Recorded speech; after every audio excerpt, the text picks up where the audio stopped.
What's up, guys? Welcome back to Newswave. Yesterday, Nintendo showed up with a surprise announcement, a big update for one of their most popular franchises, and this is for the Switch 1 as well as the Switch 2, and it of course has now started up conversation around the idea of if a Direct is even going to happen this month. Well, we'll go over all of that here today. Also, we are going to be talking about a disastrous launch for MindsEye, which has been a mystery up until yesterday when it came out, and went about as well as you would expect. And we finally did get word from Bend Studio after, of course, information started to spread that they had canceled a project, and now it looks like just layoffs in general have also hit them. So if you guys enjoy these videos, make sure you hit that like button, helps out a ton. And if you're new here to the Spawnwave channel, make sure you subscribe down below. And of course, members for the channel do get Newswave early. If you would like to learn more about that, click the join button or the link in the description down below. And we're gonna start today with some Switch 2 sales updates, specifically this coming out of the UK, and we can see this is posted up. This is over on The Game Business, says Nintendo Switch 2 is the fastest selling Nintendo machine in UK history. It beat the previous best-selling hardware launch for the company, that was the 3DS, and outsold the launch of the Nintendo Switch by more than 2-to-1, the company has revealed, that being Nielsen IQ. Now, of course, they mentioned the Switch was supply constrained at launch, and this would actually place it 4th overall, that being the Switch 2, when it comes to console launches. So it's still trailing the PlayStation 5, PlayStation 4, and Xbox Series when it comes to units. This is excluding just dedicated handheld. So the UK in general isn't, like, obviously Nintendo's biggest market, but it shows here when you compare it to Nintendo themselves, the Switch 2, yes, is very popular, and yes, it is selling, despite even that higher price tag coming in at a baseline of $450. Now we just need to see more information coming out, specifically from Nintendo themselves, hopefully soon, with some sort of update as to how exactly the system did at launch, and I'm sure if it's worth bragging about, they'll want to make sure it's known before their annual gathering of the shareholders later this month. Also, here's an interesting thing that popped up online. Take a look at this. This is posted up by Grunt API, who... a lot of information that can get posted here is from a reliable Dataminer, okay? They say, I didn't expect to come across this today, but I can now officially confirm a Halo game is coming very soon to PlayStation.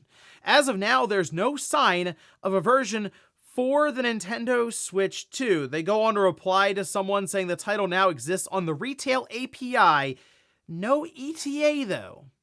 So again, we'll get into the Direct thing, but I do think there's going to be a place for Microsoft to announce that Halo is going to platforms outside of the Xbox ecosystem here soon, and I think in turn a PlayStation version will follow on the Microsoft or Halo website when they make that official press release and announcement, like we'll see in a PlayStation show or a Nintendo Direct, where they'll announce a game. It doesn't have the other logos there for the systems, but then you find out from that company itself that behind the game is like, oh yeah, it's also coming to these other platforms.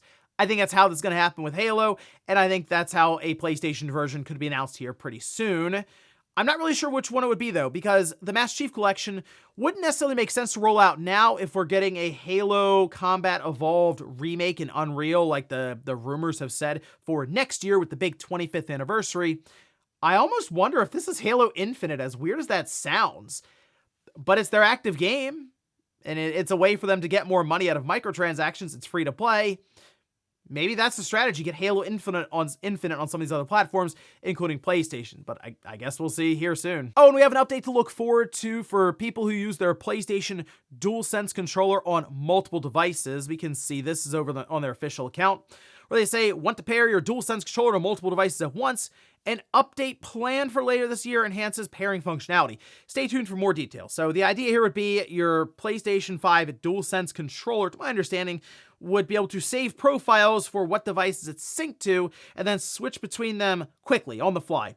The Xbox Series controller can already do this. You double tap the sync button and then it'll go between synced profiles. So it's very easy to go back and forth, say, between a PC or an Xbox, or, I mean, who knows, maybe PlayStation's branching out further and you can sync it to an Android device or so on. I mean, the DualSense controller works across a number of different devices, so this would just be more convenient in general and enable them to sell more accessories which are high margin for them. So we'll see how they tackle that exactly. Maybe there's a button you double press or a combination in order to jump between devices. And guys, with some of the quick news out of the way, let's get into the bigger stuff. Let's start right away with Nintendo announcing an update and actually a new game for Splatoon 3.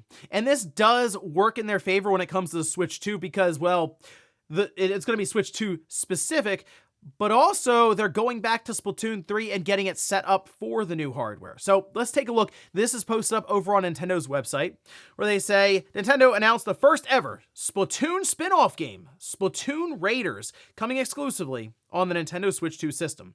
They say as a mechanic, you'll go on a mysterious adventure on an island, and seems like it's going to be just single player based. So that's cool because while we have had, of course, single player DLC and just in general kind of like a story mode that worked to teach you the game, but also just allowed you to do something other than just multiplayer, it didn't feel as maybe robust as it could in that kind of a universe. Sort of looks like that's what they're going to go for here with Splatoon Raiders, so I'm interested to see what they have here. There's no release date shared for this, okay? So keep that in mind as we go along. But again, like the idea of a single-player experience for what's one of their, I guess, one of their most popular multiplayer franchises, of course, something like Mario Kart World, or just Mario Kart in general, is their most popular multiplayer franchise, but Splatoon's up there, okay? Now, the thing with this is Splatoon Raiders has already been rated by the ESRB, so it's not too far off would be my assumption, and this plays into the whole conversation that of course has sprung up around a Nintendo Direct, and if there is one happening, because look, they just announced Splatoon Raiders. Do they need to have a Direct if they're just going to do stuff like this? Well, the way I see it here, which we'll talk about the update here in a second, but there's no release date, it's ESRB rated. This, to me, just seems like a way for them to pair an announcement for Switch 2 exclusive content with an update for even a Switch 1 game, because Switch 1 owners will be able to benefit with the free update, and then they'll put a date on it, maybe even just release it outright when there is a Direct. And again, I was looking at next week, potentially, I think, as a Nintendo Direct airing, so I was taking a guess of like the 18th, like right in the middle of the week, but it could be the one like a week after. I do think there is a Direct that's going to take place in June. It's just what they typically do, and it would be weird to now not do it when you have a brand new system and a new generation to set up here, because they need release dates. I mean, after Donkey Kong, they have Pokemon Legends ZA, but in terms of wholly first-party games, they have a lot of titles that are at least announced for this year, but no release dates. Seems like that would be a good way to, I don't know, maybe get that stuff directly out to people who have now bought your system. Of course, they have a Nintendo Today app, and I guess they could just start rifling off release dates through it each day. But it seems like doing a Direct would be just a better, of course, way for them to get everything out there all at once. But again, we also had a free update. Now, this, of course, being for Splatoon 3, is coming to the Nintendo Switch and the Nintendo Switch 2 on June 12th. So this will go live tomorrow. It is free, and the update features the Splatlands collection.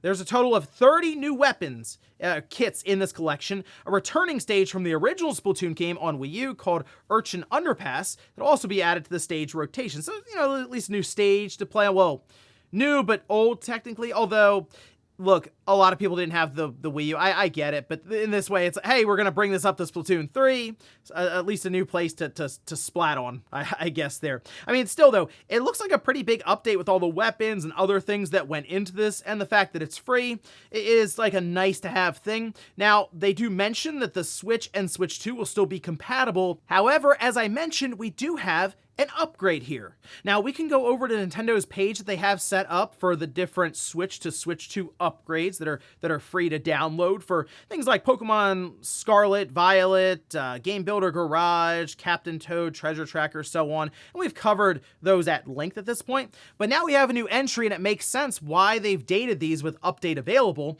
as Splatoon 3 has now been added for June 12th, and we can see the updates include visuals, so optimized for the Switch 2 display, and high-resolution TVs for improved image quality. Of course, they would have to at least have this set up for upscaling to 4K.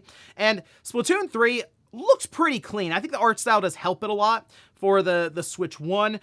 But now kind of think about that in the sense of it being smoothed out, I would assume completely at this point, and being even very vibrant in general in 4K. It doesn't mention HDR or anything, but I mean, eventually we're going to get Splatoon 4. You have to do something to kind of set that all apart, and maybe building it from the ground up with something like HDR in mind would be a good way to go.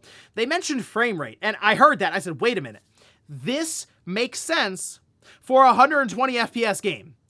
Although I guess then you would have a competitive advantage, Switch 2 versus Switch 1, but this makes sense. However, it says optimized for Nintendo Switch 2 for smoother movement in the plaza and Grand Festival grounds. So I assume those that usually they're 30 FPS on the Switch 1, which is very jarring, by the way, going from that and then going into the multiplayer and it's all of a sudden 60. I assume it's just going to be 60 across the board, but I am holding out hope because we kind of do need a game that takes advantage of the 120 hertz display in handheld mode.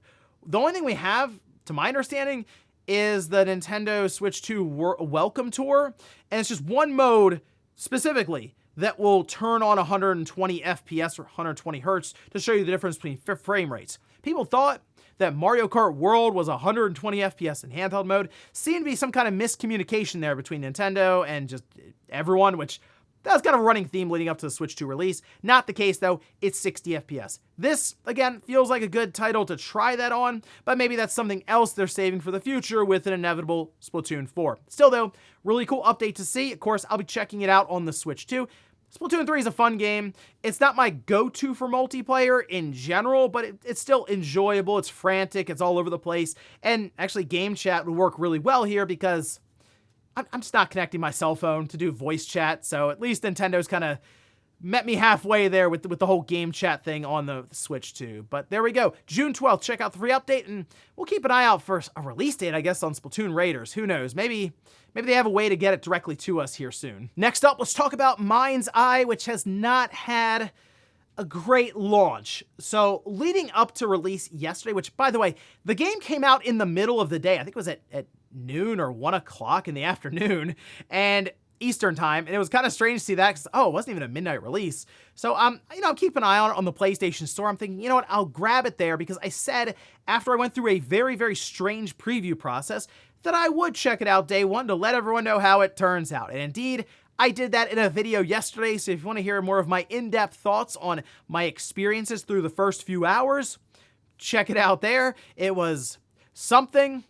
Hey, you know what? It was real. It's a real game, at least. People were unsure if it was even going to be an actual thing that released, but hasn't been great in terms of the quality of the title. In fact, if you look online on social media, like on X, I mean, it's just post after post after post. Some of the craziest looking glitches. I mean, we've seen glitches that are almost disturbing to a degree on what they'll do to some of the character models. This is up there. There's a few glitches where someone runs into an important NPC in the game. They'll fall over and then just not only break into pieces, but it'll stretch out their arms or other things, and it looks insane half the time when it happens. Otherwise, though, people have reported all kinds of crashes, and if you look over on Steam at this time, it's currently sitting at mixed. However, for a while it was at mostly negative, and a lot of the frustrations come down to the performance of the game, the crashing that's going on, and some about maybe the story or the gameplay itself, the combat. For me, the only thing that stands out about this, at least in my mind, is the story and the setting, which I do like where it's kind of taking place. Again, that like just before Singularity, where AI and organic matter start to come together. I think that's an interesting time period to kind of navigate there, even though it doesn't seem like it's going to span like decades or something. It's going to be more of a confined sort of storyline and timeline here. But I think it's still just an interesting place to be for this to take place. But as I'm playing it, frame rate's not good. The gameplay feels like it's, this is 15 years old at this point. And I just don't know if the story's going to be enough to hold it up for most people. And again, shocking performance on even the PS5 Pro, where it was lucky to be at 30 FPS. Most of the time, it was significantly lower than that. So poor quality all the way around for it. If you were interested, I would hold out and wait and see if any of the patches they push as we go along, which Seems like it's going to be many patches here to get this all set up to be acceptable, and then maybe check it out at that point. But let me know if you picked up MindsEye yesterday on a whim and what your thoughts have been for it. And in our last bit of news, let's talk about Sony, Bend Studio, and Layoffs, which we had heard previously in a report that they had canceled, along with Bluepoint, if you remember, whatever games they were working on. And it seemed like one with Bluepoint was like a multiplayer God of War game, and Bend Studio is working on a live service game, so in that instance, like, throw it on the pile of live service cancellations at Sony. But there's something I've mentioned many times now, and it's not necessarily the money aspect. Sony can waste a bunch of money if they really want to with this kind of thing. Games get canceled all the time anyway, but it just feels like the live service push being kind of a dud across the board, except for like Helldivers 2 being an exception. I mean, it's cost them a lot of time. A lot of development. And in fact, this you can see posted up. This is from Jason Schreier on a social media account saying, Sony's Bend Studio, which canceled a live service game earlier this year, is laying off 30% of staff today, around 40 people. Bloomberg News has learned. Studio has been spinning up a new project following the cancellation. Now, just a few hours later, we did have Bend Studio put out this statement saying, today we said goodbye to some incredibly talented teammates as we transition to our next project. We're deeply thankful for their contributions as they've shaped who we are, and their impact will always be part of our story. This is a difficult moment for our team, but we hold immense respect for everyone who got us here. As we move forward, we remain committed to building the future of Bend Studio with creativity, passion, and innovation in the titles we craft. So, this is kind of a shame, obviously, because people are being laid off, and yeah, it's a shame. 30% or 40 people from a studio that, here, 30%, 40 people, not a massive studio technically, but still, I'm sure a very tight-knit group, and you go off thinking, okay, we're going to do this live service game because Sony wants live service games, so we can pitch this, and we'll probably get the green light, and they do. And then it doesn't work out, that misses a milestone, or wasn't necessarily living up to what they were hoping it to be. They cancel it, and then you get laid off. That's like, well, great. Now they're spinning up a new project, and here's what I meant before when I say it's more the time factor. Guys, you might as well start targeting the PS6. I mean, we're halfway through 2025 now. Even if they started spinning up their new game at the beginning of this year, we're in the middle of 5, 6, 7-year dev cycles.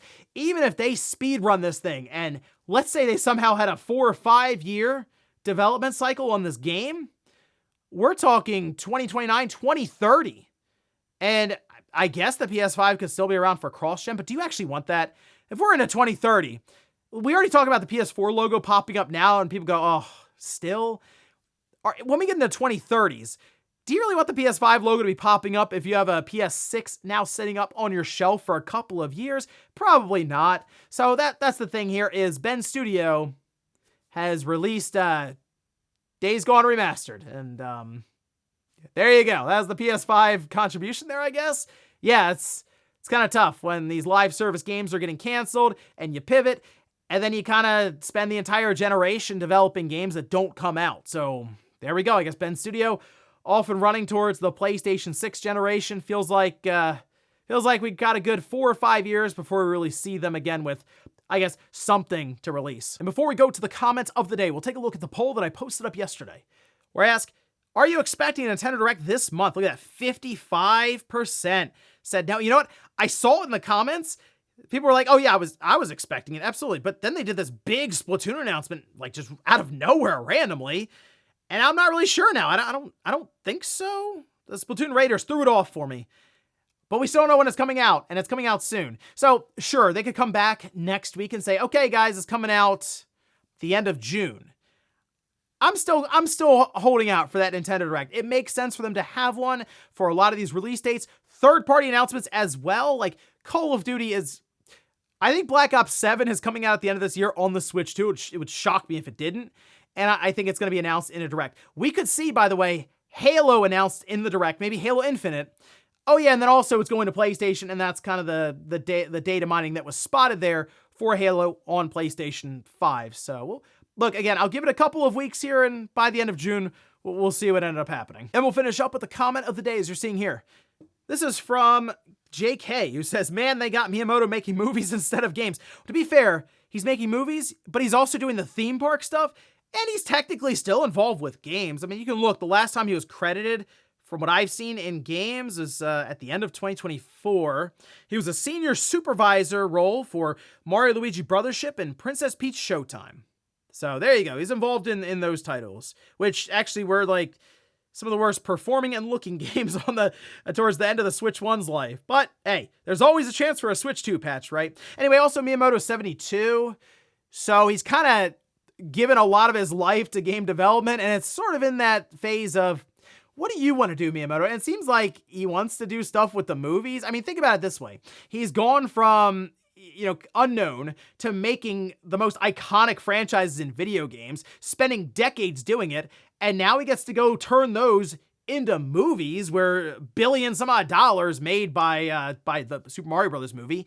And he's doing a theme park that people, thousands of people come out to like every day or so to be part of. So seems like he's pretty happy where he is right now. And ladies and gentlemen, that's gonna do it here for Newswave. If you enjoyed this video, guys, hit that like button. If not, hit the dislike. Leave comments down below about everything we talked about here today. If you missed yesterday's Newswave, I'll leave it up here on a card.